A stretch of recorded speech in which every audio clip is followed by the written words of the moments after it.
pasture, run 'em in the pen, work 'em up the Sundays, do it all again. Race 'em in the sand, buck 'em in the mud, drip a cowboy's sweat, bleed a cowboy's blood.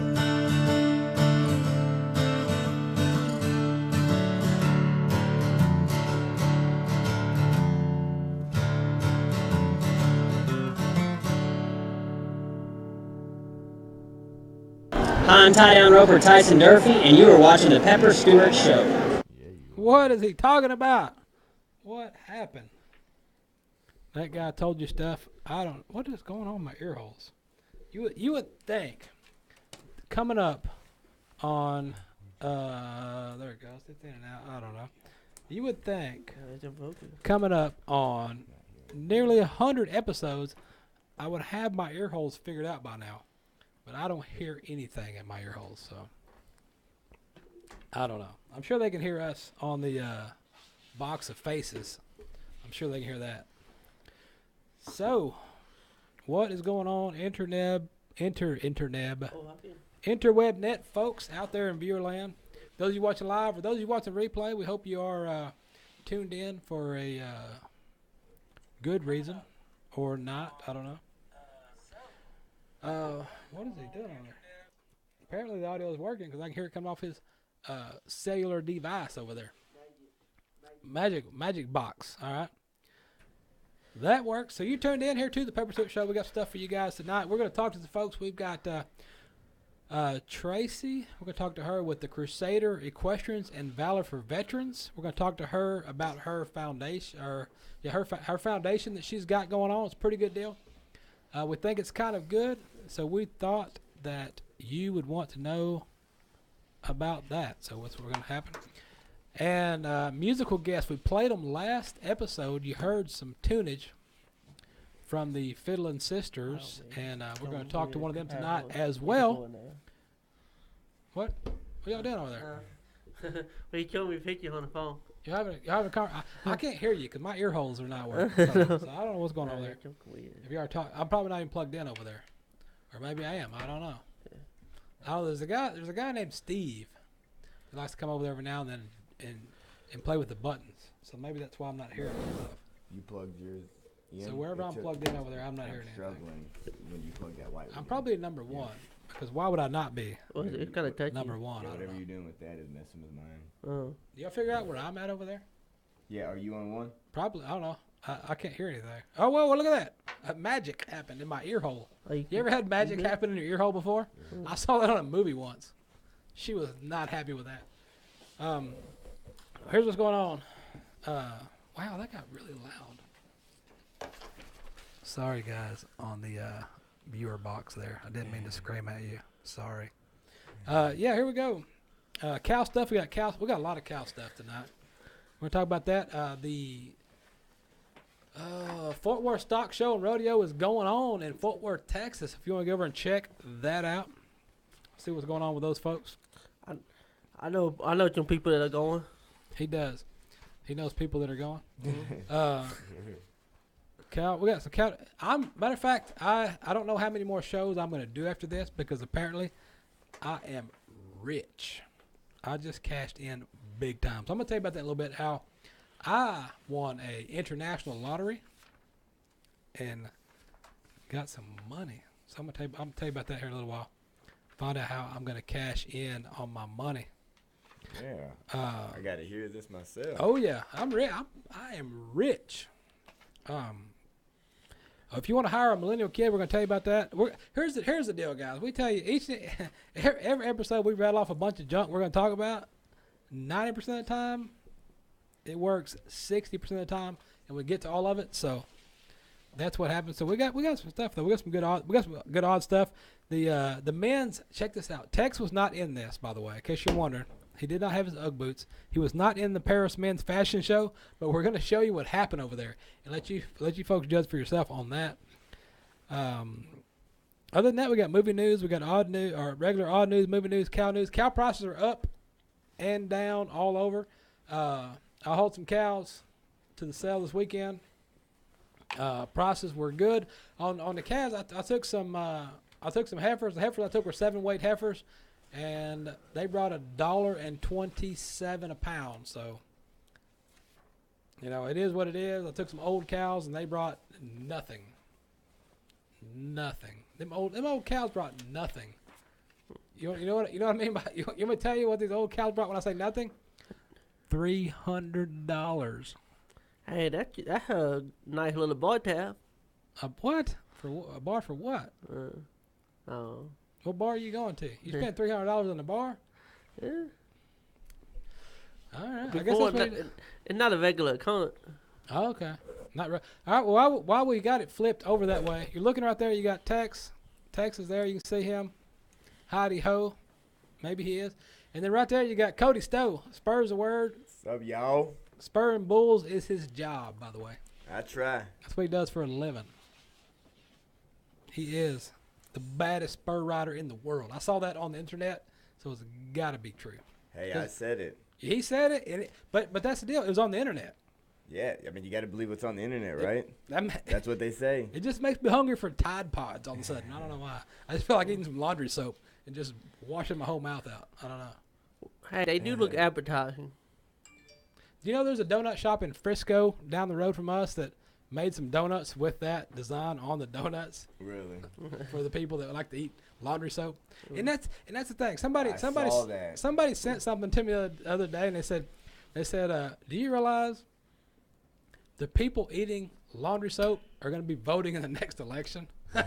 So just to give you a point of reference where the country is going. I mean, I don't know. You know, and speaking of the country, of course, we don't like to dive too much into political stuff because it doesn't make much sense. But I never really thought much about, you know, the politics and what's going on and what people are doing. You know, how they do their jobs and the caliber of brain power of people that are in politics. But I've realized I didn't notice it up until now.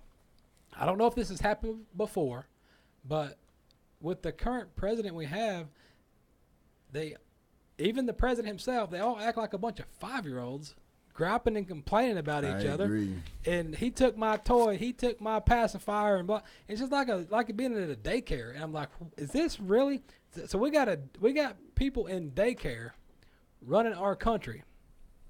I don't know. I never paid much attention to it, but maybe I should pay more attention to it. I don't know, because I was talking about this to somebody today, and they were like, well, you don't pay attention to what's going on, this, that, and the other. And I said, well, the deal is when it comes time to vote and there's different things to vote on and issues or whatever, I don't listen to whatever the people are saying because they're only going to give you what they want you to know. They're not going to tell you. They might not be telling you the truth, or they may be telling you the half truth of whatever bill or law or whatever they're trying to pass. So the best thing to do is to go look for it for yourself. And when you go Google it, because we're in the age of all these kids don't know how to do anything but Google stuff, don't just Google one. Because whatever source you find, more likely it's going to be a sarcastic site or whatever, or a misinformation site. So Google it 2 or 3 times and figure it out. Yeah, there definitely was a time when there were some more sophisticated and respectful men. Yeah. You know, up there. And I would dare say that George Washington would have a heyday with. It's crazy. You got all you got in office is a one-upper. All you got. He's supposed to one-up everybody. It's like, well, I caught a big fish. I caught a bigger fish. Well, I went and rode this horse and did this. Well, I rode a horse and did this. I hear that every day from a guy over there, so I know it. I'm used to it. So that's what happens. No, different guy. So I mean, the other guy. I know. I hear that one-upping all the time. It's like, really, come on, guys, just get it done. Just do what's best. I mean, from what I've been seeing, you know, without looking at who's doing what or whatever, a lot of positive things have been happening in the country, but you just got to take the names out of, you know, the names and the titles and all that of it and look at it as a whole of what's going on. And, you know, another thing popped up here the other day where there was a guy. I would say we don't do politics, then we didn't do politics for 30 minutes. There was a guy on the news. I was watching the news, and I saw where this guy, I forget where he was at, and he's illegal, okay?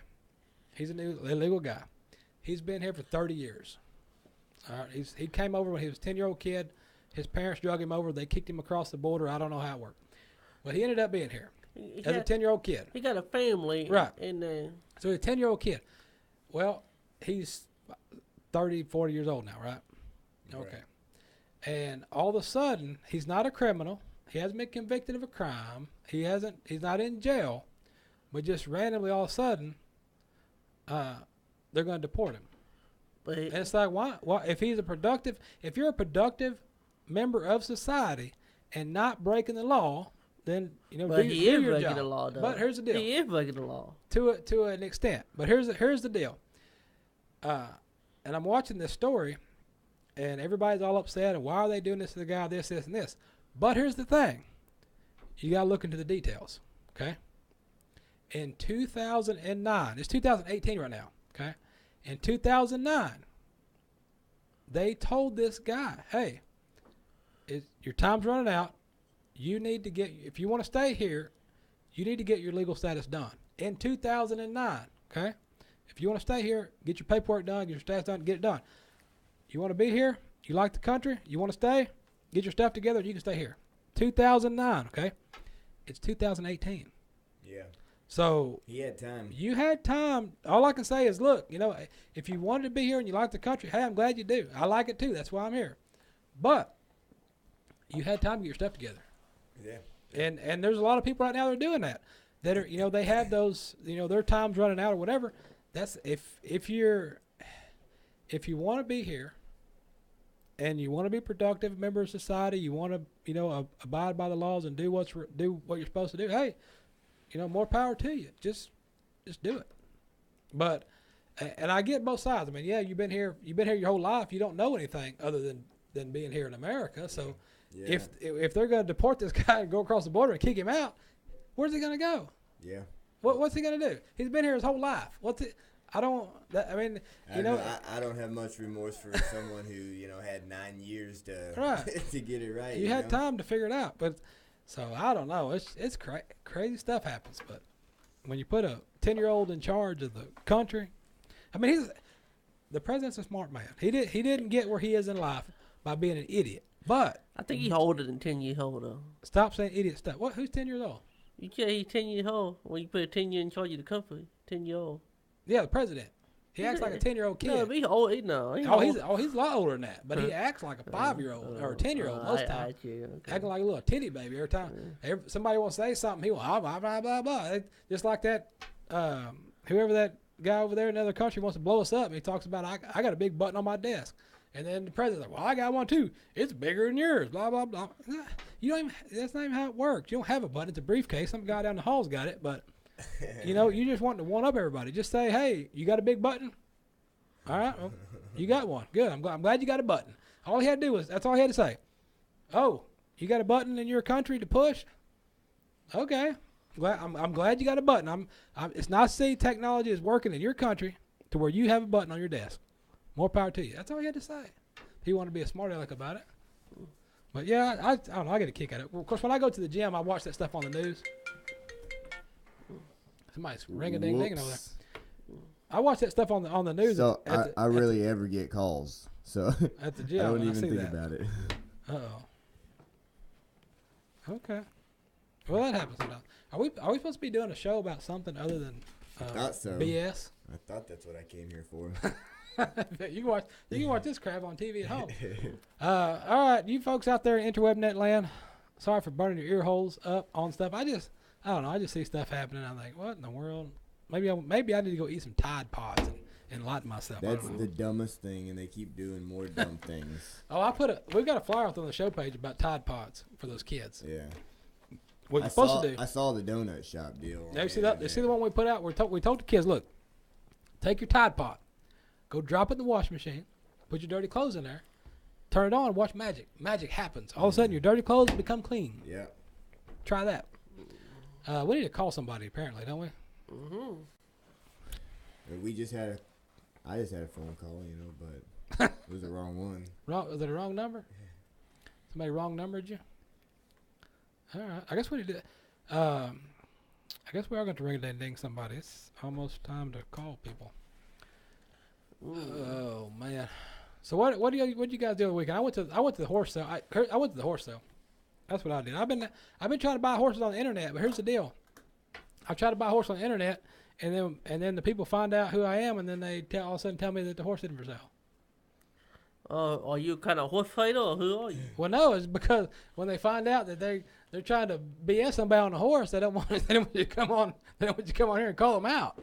They're like, I ain't selling him that horse. No, I can't sell him that one. He's gonna go on TV and That's good. he don't want to get me. So I'm like, drove off to foreign country for a horse sale till 4 o'clock in the morning.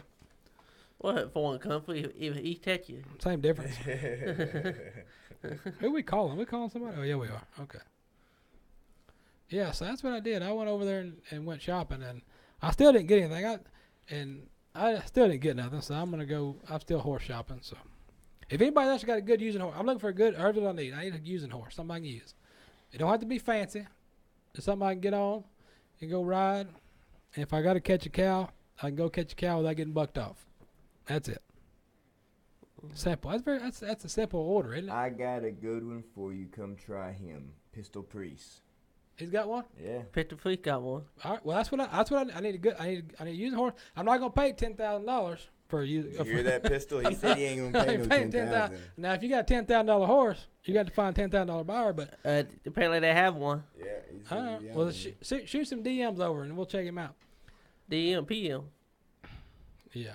It's DM on Instagram, PM on Facebook. So Okay. Well, I don't know. I'm not politically correct. I'm not familiar with taking the D, so I don't know how all that works.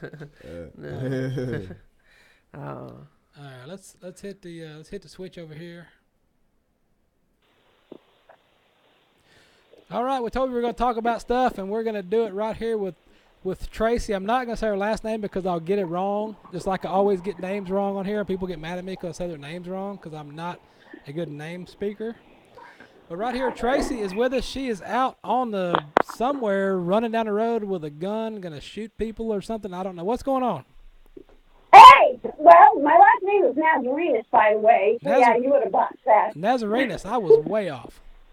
You were way off. Yes. Yes, I'm actually out jogging because after riding as many horses as I did today, I'm stiff. So, but don't worry, I got my 380 because I have my concealed weapons permit on my hip because it's dark out. So, ladies, don't go running in the dark.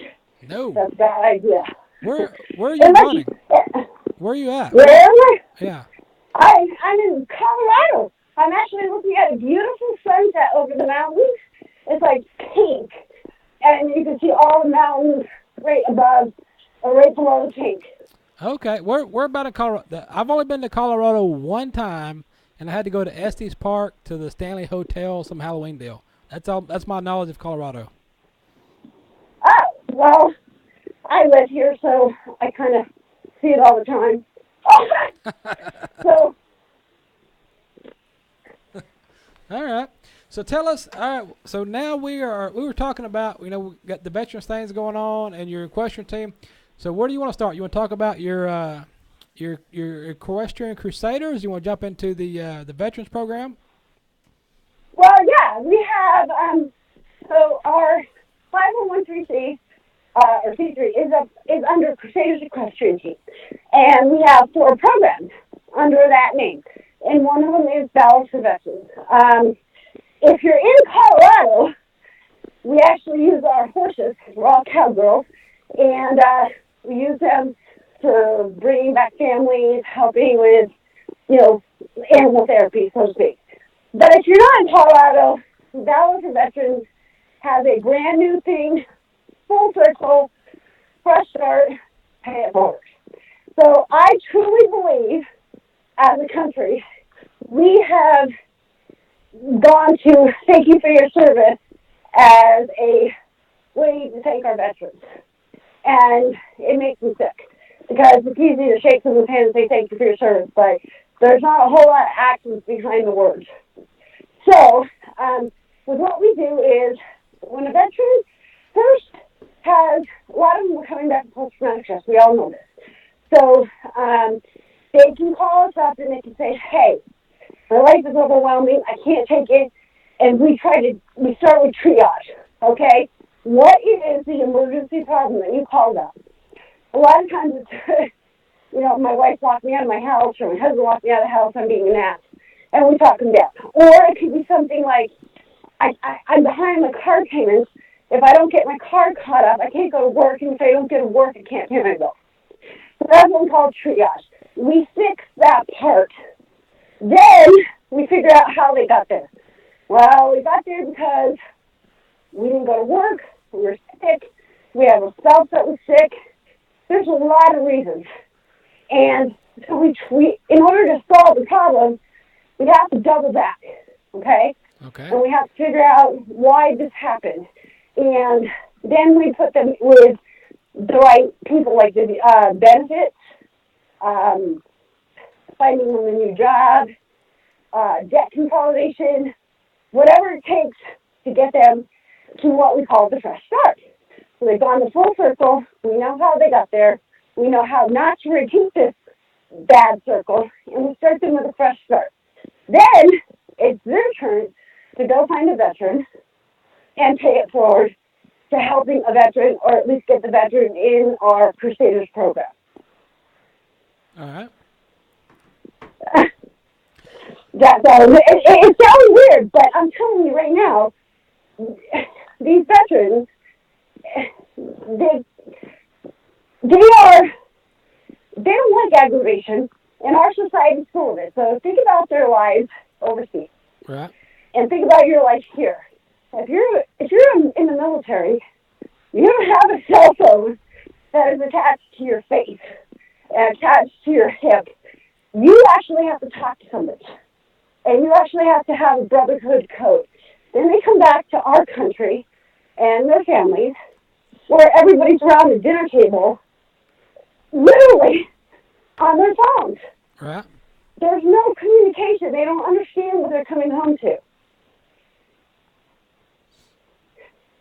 Yeah. So go ahead, ask me the next question. So with that and the program and your outreach, being based there in Colorado, how far, as far as the veterans that you work with and that work with your organization, what is the reach on that? Oh, I have one. Okay, successful. I mean, we have Florida, Indiana, Texas, California, Oklahoma. I mean, wherever they reach out to us, first we verify. People are always like, "How do I know I'm helping? You're helping a veteran." Well, we're not done. We ask for their DD 214, and then we make sure that we are dealing with the right family. We have boots on ground, and they go out and check them out. Okay. Okay. So that we are okay with who we're helping. Second, when you help a veteran, the money goes into, when we ask, it goes into our PayPal account directly right there on our website. And we don't give the veterans the money, okay? So, like today, as an example, we had somebody that was so far behind in their car insurance that they would get their car repoed because obviously they had a payment on it, and if you don't have insurance, you can't have a car, right? Right. So we went ahead and paid off the insurance. We paid their insurance through the insurance company. We don't hand out money to veterans. As an organization, we speak to the debt collectors ourselves, and we pay them. So this way, if anybody out there donates to the Crusaders, you know that 100% goes to the situation. Okay. You know what I mean? Right.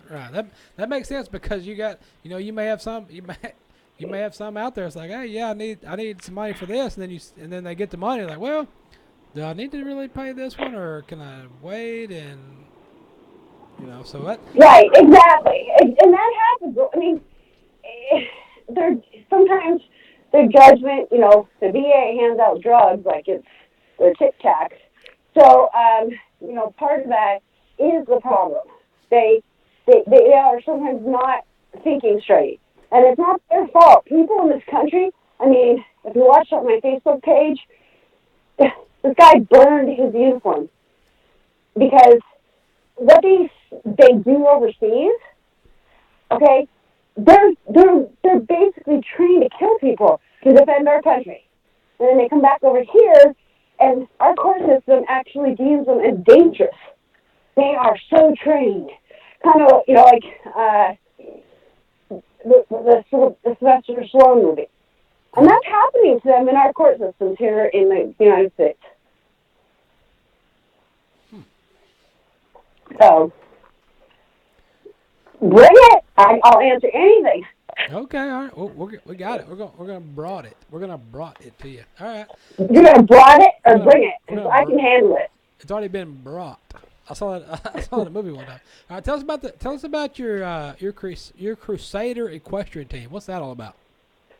Well, so the Crusaders, we have 12 horses presently on the property, and I know because I cleaned all their stalls today. But anyways, and the horses are all specially trained, and they feed off of my mare. So the horses know not to feed off the rider. So, as you know, horses are fight or flight, and so if someone stressful gets on them, they are tempted to feel the nerves and get tense up. So to avoid doing that, we all stunt ride them. So obviously, if you're hanging upside down on a horse, you're stupid for sure, but you are nervous. So you send that nervousness into your horse, and we have taught all these horses that don't worry about it. That feeling that you get when you're nervous doesn't mean anything. You do what the lead horse says. And Ally she's a master mare, and she lets them know that they step out of line. So when the veterans come out with their families and stuff, we have a 7-step program, which is also on the website, and we work them through that program. Okay. And the girls right now are at the National Western Stock Show Complex, which is the biggest rodeo for 2 weeks in Colorado, and they've been there since January 6th. And the 21st is the last day. And I go down there, and the squad, the younger part of the squad, goes there and teaches people about lifestyle and represents the military. Okay. All right, that's what's going on right now? That's what? And that's where they're at right now? Yep, that's where they are right now. I just saw a picture. They are actually doing fitting people for gold buckle. Okay. At the big arena for the PRCA rodeo. And I'm sure if anyone wants to check it out, our Facebook page is just the word Crusaders. It's on Facebook, and it's an open page. You can see, like, we were all there the other day, and we met a whole bunch of military folks because it was military night. Okay. All right, and if somebody's looking for your page, we've shown the website here a few times while I was talking to you. If somebody is looking for more information, say it's a veteran looking to get involved with it, or someone looking to donate to the organization, what would be the best way to send them? Well, you can have several choices. So you can go on the website, because there's a donate button, and all of our contact information is on there, including my phone number, or the phone number that we're talking on right now, the Crusaders number, is on there. And this number is a public number, and it's answered all the time. So if you're a veteran and you're in need, you don't have to take your life, because we can help you. No matter what the problem is, we will do our best, because we believe in camaraderie with other veterans programs. So we will do our best. If we can't help you, we're going to find somebody that can. Okay. Does that make sense? So I'm not I'm a cowgirl, and we are all cowgirls, and God guides us to do this. But if we can't help you, we will find somebody that can help you, and we will stay in touch until we do. We will not drop you. So don't think you're alone if you're a veteran out there. And if you're somebody that wants to donate, we are 100% transparent. I do not make a dime from doing this 365 days a year, 724. And neither do any of these rodeo girls. We pay all our own way. And so when they say, well, 20 cents on the dollar goes to the veterans to pay their bills. All right, like you said, it kind of cut out there, but what she said was 100%. It's not a 10%, 20%. It's 100% that goes back to the veterans right there. You kind of broke up as you were running down the. Sorry. Are you running down the highway or where are you running? But that's just how. I mean, it's integrity based, Right. and anybody anywhere can ask or look or research. Let me see.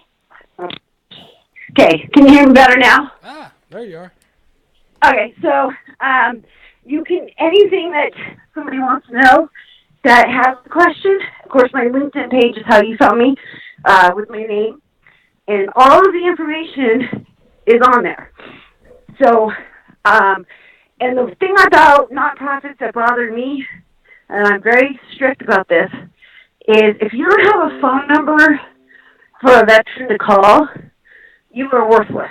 Because email, think about your own email. Everybody out there listening, think about your own email. How many emails do you get a day? Right. And how many do you open? Or do you go delete, delete, delete, delete, delete? Right? So, like, it's the new filing cabinet for trash. Yeah. So, I believe that a nonprofit organization for veterans should have someone that is going to answer the phone and say, okay, where are we at? What do we got to do? Who do we got to find you? How do we have to connect you? And that's what's missing. Our culture doesn't get it. Our society is like, our own government is like within itself. So as society, like our schools and, our churches and our neighbors, I mean, out there, all you folks listening, how many of you know live in your neighborhood? And if you don't know them, how many veterans live in your neighborhood? You probably don't know. That's right. They don't. Nobody knows. Nobody knows their neighbors. They just had a thing on the news the other day of some people lived here and outside of Dallas. They had 13 kids chained up in the basement or something, and nobody knew nothing about it. Precisely. Okay, so that's exactly. But figure if you're a veteran, if you're in the military, you obviously know who's in the bunk next to you, or who's in the foxhole in the dirt in the desert with you, right? Right. So you know that. They go back to a society that, you know what, they see young girls on my squad, which I teach them very much it's not. I don't care if you have 5,000 followers. How many friends do you have? How many people do you know? Like, our society is disconnected because we are all invested in a phone that is either at our ear or 6 inches in front of our face. And that's what they can't relate to. They come back, and their own spouses, their own kids, their own parents are invested in a box. Right. That's, what, the iPhone 10 is actually smaller, but I have an iPhone 7 Plus, and it's just my size. Takes good pictures. But that's what their lives are. And they can't understand that. And no one talks. Nope. So no one is looking out for their veterans. So as a society, we have to wake the hell up. That's right, and do something and help these guys out because they've given their life to allow you to live the life you live. So the least you can do is give something back. And it's not a lot. I mean, it could be just going over there and saying, "Hey, is there anything I can do for you?" You know what I mean? Because the VA can't do it alone. And President Trump is trying. He's giving them a lot more freedoms than we've had in the past. But the VA needs to be able to work with the nonprofits. And the nonprofits right now can't work with the VA because the VA deems us a liability. Okay? And a lot of us are a liability because we take money from people and we don't do anything with it. But if the VA, the nonprofits, and society, the churches and the schools and the neighborhoods, if we all knew who our veterans were, 22 wouldn't kill themselves a day. Right. Because somebody would know they're out there. You're absolutely right. I'm just being straight, and nobody likes to talk about this. It isn't a government problem. It's a people problem. We're all self-absorbed in how many people like us on social media. That's it. It's popularity contest on the internet. I know, right? You can make yourself famous on the internet by posting yourself doing stupid shit on YouTube. Right. And you're famous. That's it. And I can tell you, if you're an NFL football player and you take a knee, you need to listen to Neil McCoy's song, Take a Knee in My Ass. Right. Because that is the best country music song and the best song ever written for what the NFL is doing.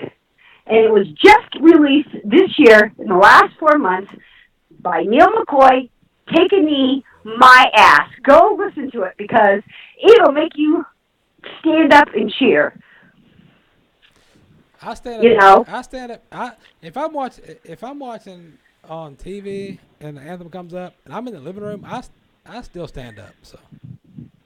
Well, yeah, you were at the rodeo the other night. We were at the military rodeo, and it was really strange because nobody's ever done this. But instead of bringing out just any veterans, the National Western Stock Show at Denver decided to do something totally off the chain. And it was pitch black.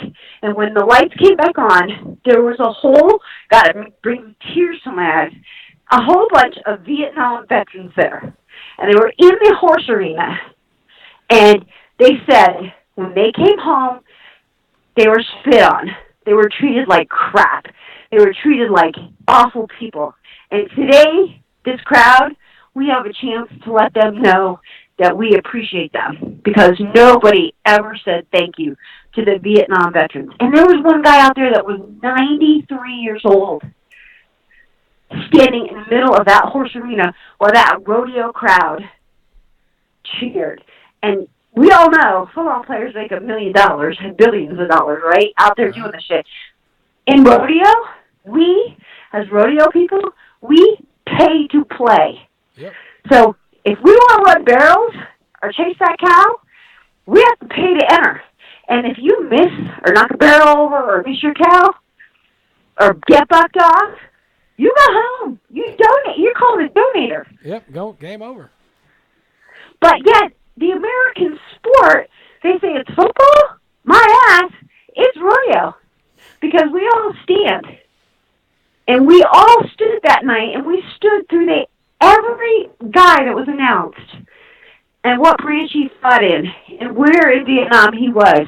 That crowd did not sit down until they went through every single one of those veterans that were out there.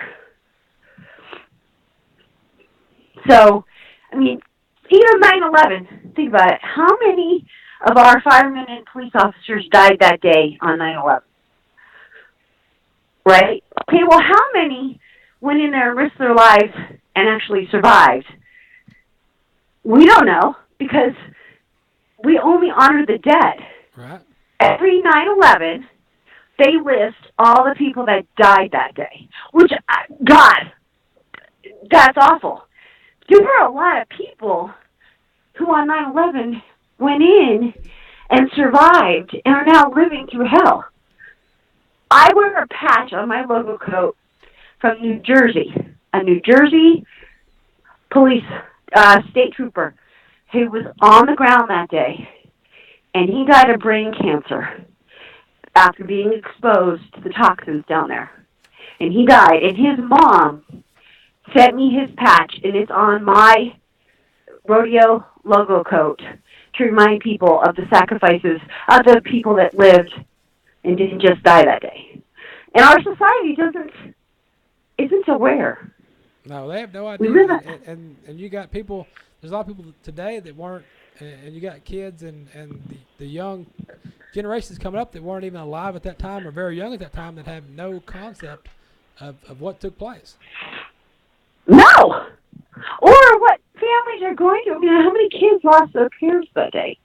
I mean, they'll never see again. But, we're so fixated on ourselves and our social media that we don't even know who lives next door to us or who goes to school with us anymore.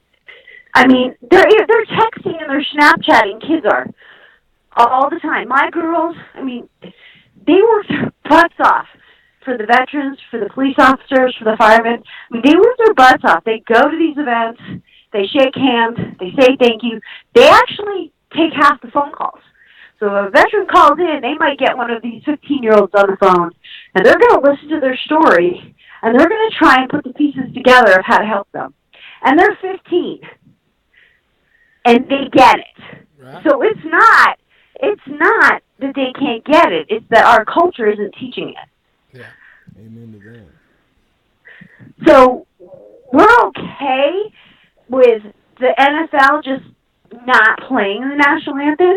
They do it. They're just not filming it. Yeah. So they're censoring us all from seeing how many are taking a knee. Right? Right. Because they want us to buy their T-shirts and their hoodies and still go to their tickets, their games. Well, we're not stupid. You're censoring it like a book you don't want us to read. Yeah.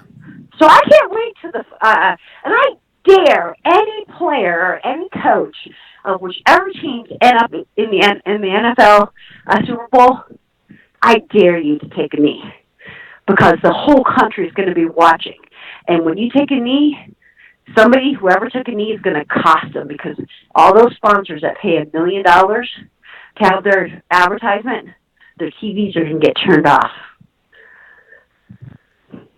Because I'll tell you right now, there's nobody I know on my social media that if somebody takes a knee, they're all going to watch the national anthem. Yeah. And people that, if any of those teams have the balls to take a knee, I'm just saying this cowgirl is going to their ratings are going to go down, and all those people that pay for those commercials are not going to be happy. Oh, no. You know what I mean?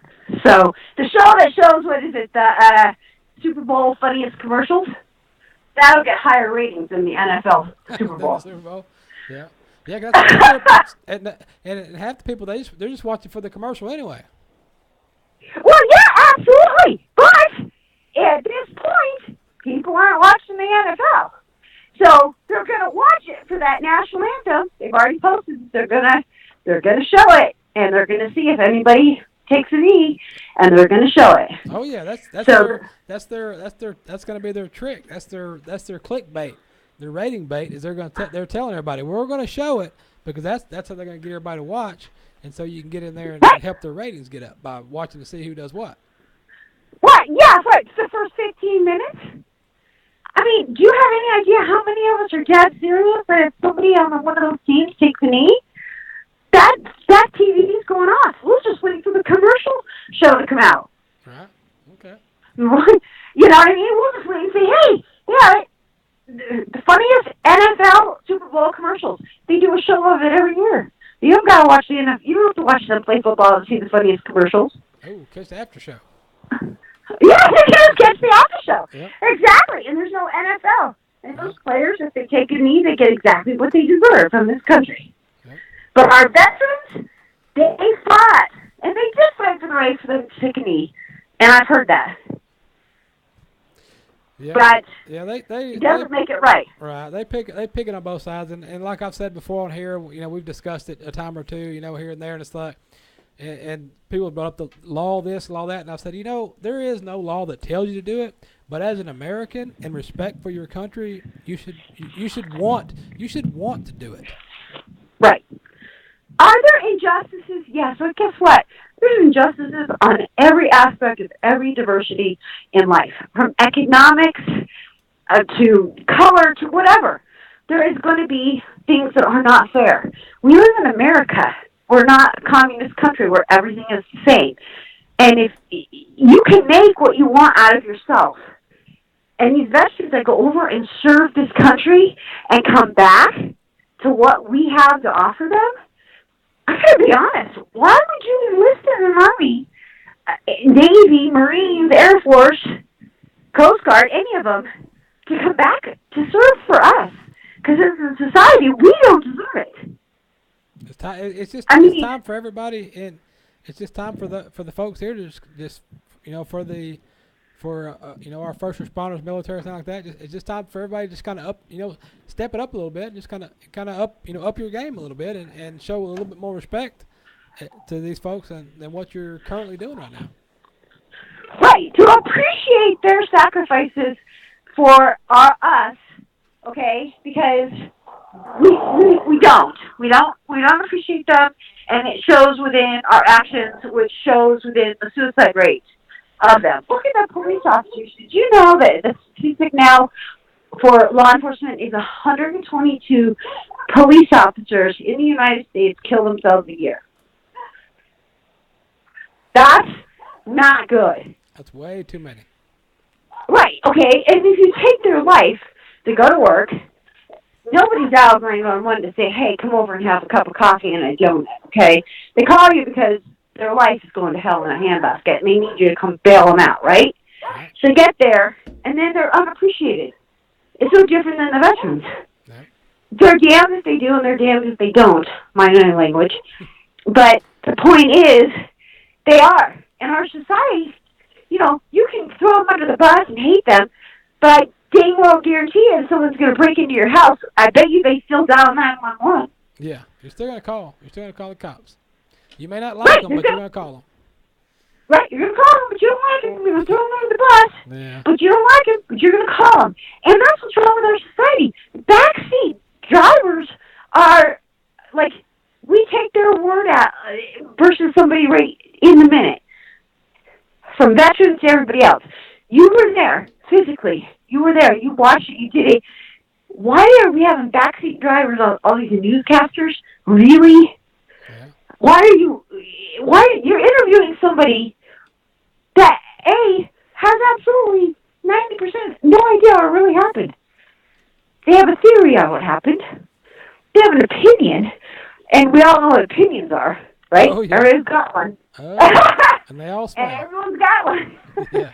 So, and I'm cowboy. I mean, we are a little off the chain because we pretty much, we say what we think and we think what we say. I mean, we are straightforward. That's it. I still wish you could do business with a shake hand. You shake your hand and you're like, yeah, I got you. But nowadays, the days of the handshake, the days of your word, and the days of the handshake are done. They're over with.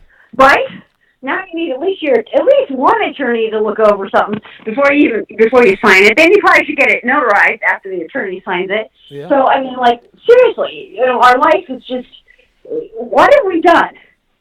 Because it's all of our own making. As a culture, we're free. It's one of those deals that, as the country, it started out great, and then we kind of done it to ourselves and just put us in the situation we're in. So that's where we ended up. Right. But I hate to cut you off. We got some good stuff going, Tracey, but we've got to get on to the next one. So no worries. It was an honor to talk to you guys. And if anybody has any questions, they know how to find us on Facebook or the website. Yep. And we'll be glad to answer anybody's questions. And keep doing what you're doing. Keep giving people a chance to talk that are standing up for this country. So God bless you all. That's what we do. We appreciate it, Tracey, and we will catch you on the next one. All right. Have fun. Thank you. Bye. Well, what do you boys think about that? She had a lot to say. Yeah, she was running, so she ran. She got fired up, and it ain't easy to. She put it to him, right? It ain't easy to talk and run at the same time. No, but she made a lot of sense, and I'm sure you folks out there, watching, whether you watch the episode or you're watching on the live interweb net, whatever is going on, why we let it go? We went on for a while because she had valid points, she had good stuff to say, and what better place to bring it here? Because when you go, a lot of folks don't know is when you go and you're on, say your local radio station or TV show, whatever, they only give you 10 seconds, 15 seconds, 30 seconds max, to say anything. So when people come on here and they've got a valid point, they've got a great line to run with, hey, we open the gate, let them run, talk about it. Because it's good stuff, and it's stuff people needs to know. Like she put a lot of great points out there. Yes, she did. So, and some of that stuff we touched on before, some of it we hadn't, but it's some good stuff. So go check it out. Look them up on the interwebnet and see what's going on with them. And then since we went so long on that, we're going to jump right into another call on the phone here. So let's dial this up on that. So with our other call here, we're going to talk about the Quebe sisters. The Quebe sisters, you heard them a minute ago, and we're going to talk to them and find out just a little bit more about what they do, where they come from, and what is going on. And with that, right here on the line here on the Pepper Stewart Show, we've got Hulda right here. What is going on? Hey, thanks so much for having me on today. I appreciate it. We got our musical talent scout out here, Tex, who travels around to operas and Operaland and opera places and all these different venues listening to musical talent, and he runs across stuff everywhere. So, he brought up the fact that we've got some fiddling. I guess would you call it the fiddling sisters? Is that what you? Well, that's one term we've definitely been called. Okay. All right. Well, we do have 3 fiddles in the band, so that's accurate. Well, you know what they say. If you're in Texas, you've got to have a fiddle in the band, right? Well, evidently our band has taken that very seriously because we have 3. That's a good thing. The more the merrier is what I always say. So, I guess tell us a little bit about how you 3 got started and kind of what drove you 3 to pick up the fiddle, playing the fiddle, and just kind of where it progressed. Yeah, we heard fiddling at a fiddle contest. Being in Texas, there's fiddle music everywhere around you, and our mom had always liked the violin as an instrument, and so we were playing a little bit of violin, and then we heard about this fiddle contest. We were like, oh, that sounds fun. Let's go and see what that is. We were young, and it was just something fun to do, and we heard this fiddling, and we were like, whoa, this is really cool. And we just kind of fell in love with it and thought, wouldn't that be really cool to take some, maybe try some lessons and try to learn how to do that. And so we did, and the rest is history. All right. And so, and as far as the fiddle, do you guys play anything else? You just play the fiddle, or do you play any other instruments? We do dabble in other instruments, but nothing on a professional level. We also sing too. So. Okay. Yeah, we did hear you say we did play a song a minute ago of you guys singing and playing. And as far as being here in Texas, where's the biggest place? When y'all go out and go play different venues, things like that. Where's the biggest stage you've been on so far? Oh my goodness. We've really had a lot of cool opportunities over the years. Getting to play the Grand Ole Opry every time. We roll through Nashville. We usually play the Opry every time we come through the area, and that's always a treat. One of my favorite nights of my life is getting to play the Ryman Auditorium for the first time. But I love so many different. That's one of my favorite things about traveling is that I get asked this question all the time, and it's hard for me to pick. But I really truly do love the uniqueness about each area of the country. And getting to play sometimes really small little venues that you can pack in, 150 people, and those can be the most fun. And then sometimes playing rooms where you got 600, 700, 800 people in there, that's around the size rooms that we're playing at this point. And it's really fun. It makes it different every night. Now, when you guys are out touring, I know you are touring right now in the U.S. Have y'all been overseas? Do you have any plans to go overseas, anything like that? We have in the past. We don't currently have plans right now. We're really working on building our following here in the U.S., and so we've been doing a lot of touring throughout the states. There were some states that we hadn't really delved into playing in, and so over the last year and a half to 2 years, we've really been branching out and playing a lot of new venues. But we have toured in Europe before. We've toured in France and England and Wales, and we did a Russia tour back before things got dicey with Russia. And it was incredible. It was one of the most eye-opening experiences I've ever had the pleasure of being a part of. And it was really hard, and it was really beautiful, and I wouldn't trade it for anything. Now, with your music and your songs, do you guys write your own song? Do you have a songwriter, or how does that come about? Growing up, we didn't write music. We just did our own arranging, tunes that we liked. But as we've gotten a little bit older, we've started songwriting, and so we have a few originals thrown into our set, but we have a lot more stuff in the works. And it's a whole different animal. I'm learning all kinds of new things. I feel like every day is a new adventure. But I absolutely love it. I love any kind of good songwriting in any genre. So there's just so much inspiration out there to be inspired by. Now, when you throw on stage, do you ever at some point have a say like a fiddle battle there on stage where one or two you just get at it and just have a fiddle battle? I don't know if we have a fiddle battle, but we do trade off taking, a solo or playing a song by ourselves, or, we try to keep it fresh. Our instrumentation in our band is guitar, stand-up bass, triple fiddles, and then 3 singers. So a lot of harmony and a lot of arranging. And the cool thing about us is that because of the instrumentation that we have limitations, but I feel like within those limitations, it also forces you to be really creative with what you've got. And so it just makes it really fun because we dive into a lot of harmony and a lot of chord structure and all that kind of stuff. And it makes it, every single one of our arrangements is always like a new experience for us. Okay. And what do you guys have coming up? What kind of shows, say, in the next month or so, where y'all headed to? Well, our February is going to be super busy, and most of it is going to be spent in Texas. And we're based out of Dallas, Texas. And so we're going to be playing North Texas, Central Texas, South Texas. I mean, there's a list of dates. It would take me a few minutes to list out, but we're definitely going to be playing.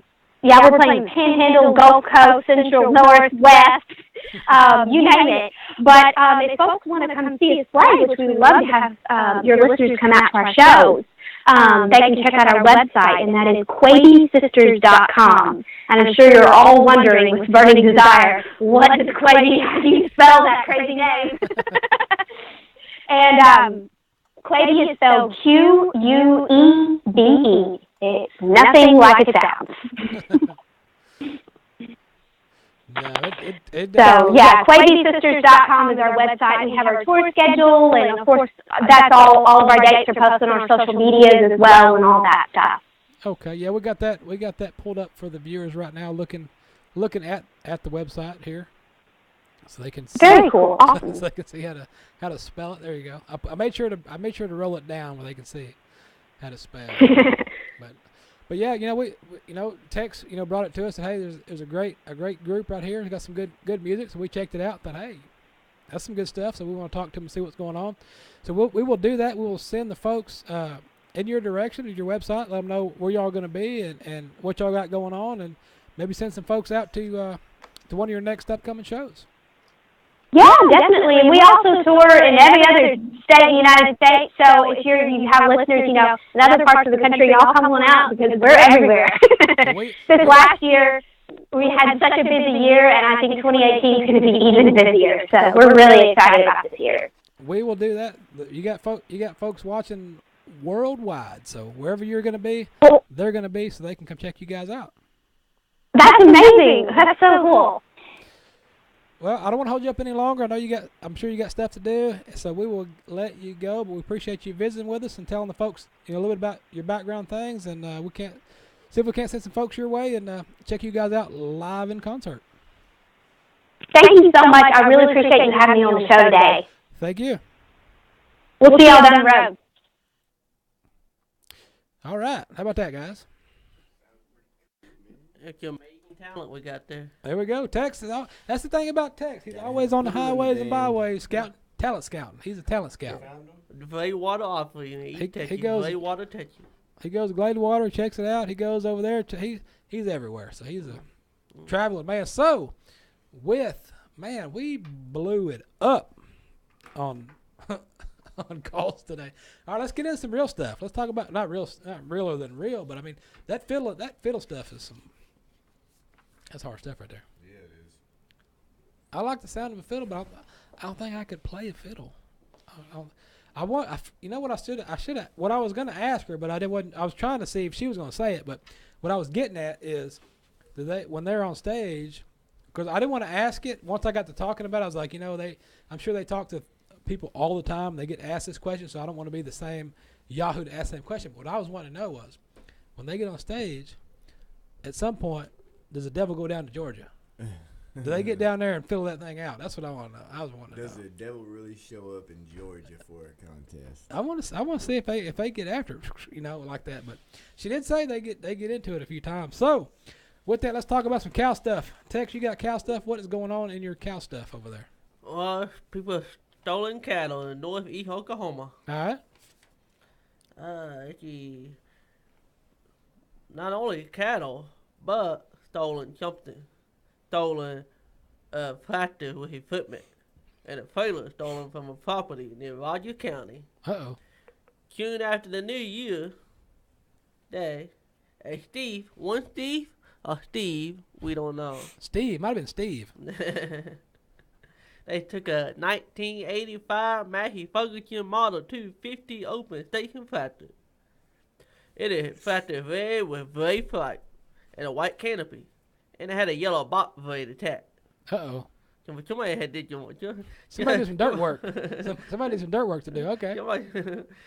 Whoever get the tractor got a lot of. They needed some work done. Yeah. It also missing a red engine yaw 2-stage piston driven stand-up 80-gallon compressor. Air compressor. And a black Craftsman garden trailer. Are you saying Ingersoll Ram? That we talking about? Yeah, I guess. It's Dale. And a black Craftsman garden trailer with a 4-foot bed. Somebody in the landscape business. Now. Yeah, now they are. Somebody was in the landscape business, and now somebody just recently got in the landscape business. Anyone with information regarding this stuff is always to contact Special Ranger Cumming. Yeah, Ranger Really? Cumming at 918-342-088. Call him up. Ring a ding ding. Maybe we should call him. Tell him we don't know anything about it. Should we tell people about this last day to apply for the scholarship? Huh? Yeah. Yeah, what about that? North Texas Southwestern Cattle Raisers Association offers scholarship every year, and the deadline is Monday. So any high school seniors out there watching the show looking to get your money for college, you better hurry on up. You got your weekend find out for you already. I heard you. Download your application. Download, all right. While you get on the next, you got another story over there. Texas Southwestern Cattle Raisers Association. Yes. Yeah. And if you don't know, now you know that the cattle segment is brought to you by the Texas Southwestern Cattle Raisers Association.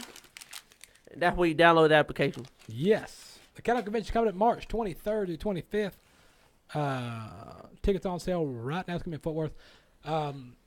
Let me jump into this cow story. If you want to know more about this, go to Pepper Stewart Show on the Facebox. Go to Facebox and look at it. We just posted this article up there about what happened.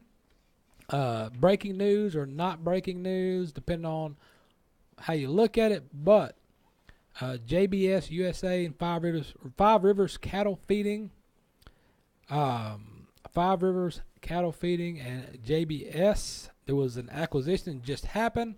So if you want to know what's going on with the big time feedlot folks, the big feeders, go and read it, because I'm not going to read it to you. What do you got over there? You got some more cow stuff? Or are you out of cow stuff? I think we're out of cow stuff. Did you step in some cow stuff? You got some odd news? Before we get to the odd news, let me I got another cow story here. I guess I can scan through for you guys right quick. The 5 trending headlines right here. We got 5 trending headlines in the beef industry. I'm just going to kind of scan through them. If you want to know more about them, then that is when Google is your friend. Because why do I sit talk and read you a 500-page essay when you can Google it and get the cliff notes, right? The U.S. urges Japan to eliminate the import restrictions on U.S. beef. They're working on that. They're going to tell you how maximizing your ranching efficiency is more than just cutting costs. There's some other things you take into consideration. Something I thought was odd here is bulls that only produce male calves. Is that possible now? It's not a normal day in the lab. The genetics at University of California, Davis they received some news that an experiment in producing only male calves was showing promise. So the only problem with that is if you only have male calves, they can't reproduce. I already read that story once about Adam and Steve. They can't reproduce. You got to have heifers. So you can't just produce only male calves. You're going to run out of meat. Of course, that's where veganism comes in, apparently. And then winter electric fence solutions. The use of electric fence in winter is fast becoming a solution for controlling the livestock in the winter time for winter grazing. So doing that, and then you can learn more about electric fences. So that right there is your trending headlines in the beef industry. Now I'm going to tell you right now, what's the cow-calf corner? China is not a factor in the U.S. beef exports yet. The beef trade, China and beef trade is still going on. I'm not going to waste your time reading a story that does not give you a definite answer yet. So I will tell you how I am going to be rich. All right. Now I want you to pay close attention to this email I got and understand how I'm about to be rich here, okay? This email right here sent to me. All right. Greetings. Here we go. Greetings. I'm a bit scared of you replying this massage due to the high rate of disbelivery the internet has been over the years. But I sent you this email basically on your person as well the high profile you portray. Okay? I'm Miss Molly Mariam Ben, am widow to late Mr. Abdul, former CEO of Brunel National Petroleum Company, Berhad. I've cancer of the breast for quite some years. It's in the tertiary stage as you read this mail, as I've couple of months to leave. My marriage couldn't produce any child after the death of my husband. He has will, which our family read to me that I inherited an amount of money in one of his offshore accounts with finance firm Europe. I need you to collect the fund and distribute it to charitable homes so that when I die, my soul can rest in peace. The fund entirely in hands and management. I hope God will use you to touch many children. Reply back to me, doctor stopped me from making calls. My health condition. God bless you, Miss Molly Marin. So apparently I'm going to be rich. If you got all that. Did you get all that? Well, you know what? God has already used me to touch many children. I saw the police report. I know. No. Oh, you don't mean like that? Okay. No, I don't mean like that. Okay. No. All right. I mean church operation. I choose your words more carefully. I didn't know you were Catholic. Okay. What else you guys got going on? Let's do I'm a Baptist youth pastor. It's different. All right. Let's do some odd news. We've got odd news over there. Who's doing what? We got odd news. Who brought us some odd news today? We got some odd news brought to you by Spurs the Word. Spurs the Word. Look them up on the interweb net. Yes. All right. All right. So the first one I got right here is English boy finds a message in a bottle from girl in Canada. Pretty crazy. An 8-year-old boy from Morwenstow, England, found a message in a bottle written by a 10-year-old girl in Canada. Noah Crooks discovered the letter while he helped clear debris from Stanbury Mouth Beach near Bude. I think the same lady wrote that story as wrote that email to me. Probably so. 10-year-old girl in Canada. Is her name Georgie? I know a Georgia from Heartland. Heartland. Yeah. That's cute. Hey, that was a good movie. Yeah. Y'all remember that? TV How show many as years well. back? Yeah. George Strait. Yeah. Oh, not I was thinking about that Heartland. Oh yeah, that TV show. Okay, so the letter from Jacques Chimilar, who lives in Fort McMurray in Alberta, Canada, was sent out to sea 6 months ago while she visited her grandparents in Newfoundland. I was just picking up rubbish when I looked in the bottle and saw the note. I went up and told Dad, but he didn't think it was real until he saw it. The note included Chimilar introducing herself and giving instructions to call or email her if found. Crooks' father emailed her and soon received a reply from the girl. Crooks said it was really cool and that he planned on keeping in touch with the girl. She had sent out multiple messages in a bottle. Her mother, Susan Milland Chimilar, confirmed while speaking with Metro. She's so excited to find new friends. She was also hoping someone would find it. Her mother said there was another bottle found as well on Widemouth, Cornwall, by a little girl who is 9. So she had 2 bottles found within a week. All right. That's pretty crazy, actually. To go all the way across, that's a long way. It seemed like forever. When we flew to England, because when we fly over there, when we leave Dallas, they go towards New York, and then they go over Canada, and like hit Canada, and then kind of curve over. And that's a long flight. Mm-hmm. That's a long time. So I could imagine a bottle floating. But the odds of 2 bottles being found across sea, that's pretty crazy. That is crazy. So you got to think, of those 2, how many did they put out? Yeah, she just said several. That'd be a lot. Every time she drinks a lot of Cokes, I guess. Those are the writes letters and sticks. Does she write the same letter? I wonder if she writes the same letter. I don't know. All right. Well, I'm going to run through. While you guys figure out which odd news story you're going to go to next. I'm going to run through this picture show here. Tex has, matter of fact, he actually has his Ugg boots on today because apparently they make Uggs for men.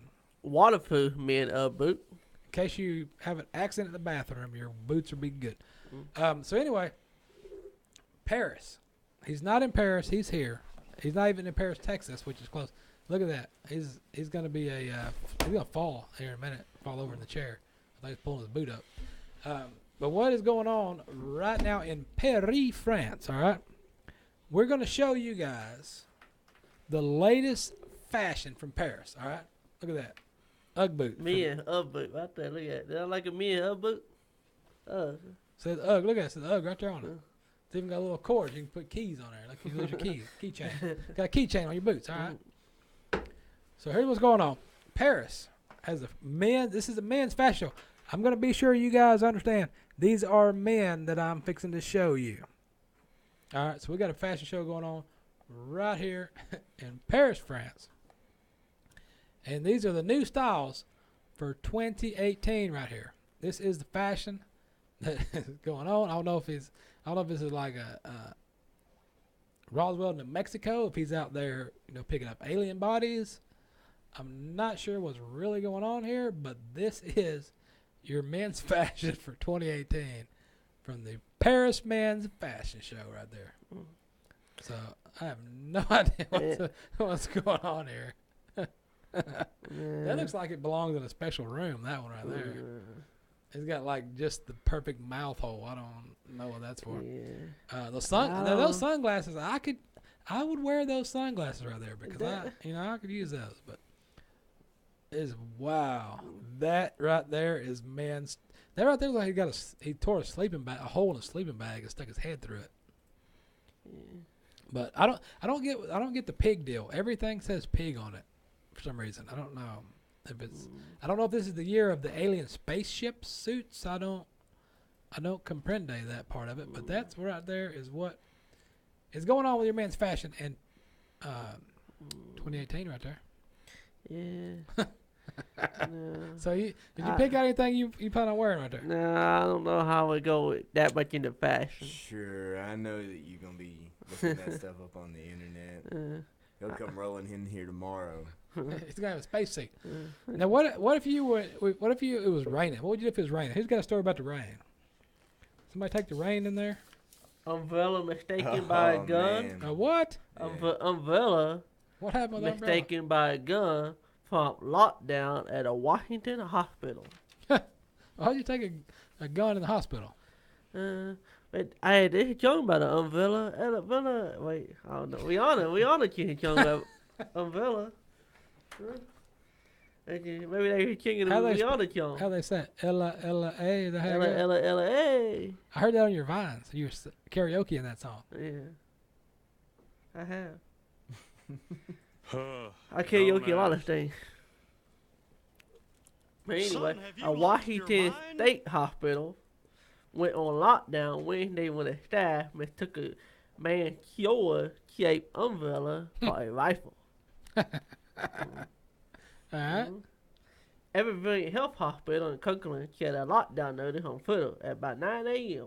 warning patients, employees, and others in the hospital to remain outside the facility. Well, yeah. To keep our community safe, we are asking all visitors to avoid the area and remain outside. The employee noticed a visitor carrying a backpack containing a long handheld item sticking out from the top. What you hate when that happens? The surveillance images of the man, who was shared on social media, but were unable to identify the object. We are not sure what it is. We can't distinguish it on the videotape, but we took the highest level of concern, All which is immediate lockdown. Just shut it down. Shut it down. The officer searched the hospital room by room after receiving a call reporting a suspicious person possibly in the possession of a rifle. 10 a.m., the man saw the image of himself on social media. That's me! Yeah. Wait a minute. That guy looks a lot like me. And he called the Evergreen Health official and informed the hospital, hey, yeah, that's not a gun, that's an umbrella. Yeah. I'm at this location, by the way. You can come talk to me. Yeah. Yeah. Thank you for all who helped with the locating the reported suspicious male with a rifle. After a group effort, it was determined to be an umbrella. Yeah, group effort. The guy calling, hey, yeah, you know what? That's my umbrella. Yeah, come look at it. Come here, come check my umbrella. Once the umbrella was identified, the hospital lifted the ban and with Jim Cash, as usual. Could you imagine can you imagine you went to the hospital with your umbrella, and then you go home and you sit down at the house and you get something to eat, and you turn the TV on, look on the news, and you see going in the hospital, suspicious subject, looking for him. You're like, what? Wait a minute. Oh, that's me. That's my umbrella. I don't. What in the world is going? And you call the police. You got to call the police and explain. Yeah, I'm a big fan of Game of Thrones, so I've got my sword umbrella, and I took it to the hospital because it's raining, and you got a lot of explaining to do. Crazy. It's funny stuff. What if you got pudding? How do you explain your pudding? Man, so this one seems pretty crazy right here. So, You know what pudding? By the way, pudding is an England thing. I figured that out when I was Really? there. Yeah. well, I'll tell you what. What? It sure worked out for this guy, I guess. A British butcher who found himself locked inside his walk-in freezer escaped his predicament by using a frozen black pudding to strike the frozen release button. So, Chris McCabe, who was 70, said he was retrieving an item from the walk-in freezer at his Totnes Devon butcher shop when the wind blew the door shut behind him. That's bad luck right there. That's got to be a pretty strong wind. Yeah. Those doors seem to be pretty They're heavy doors, yeah.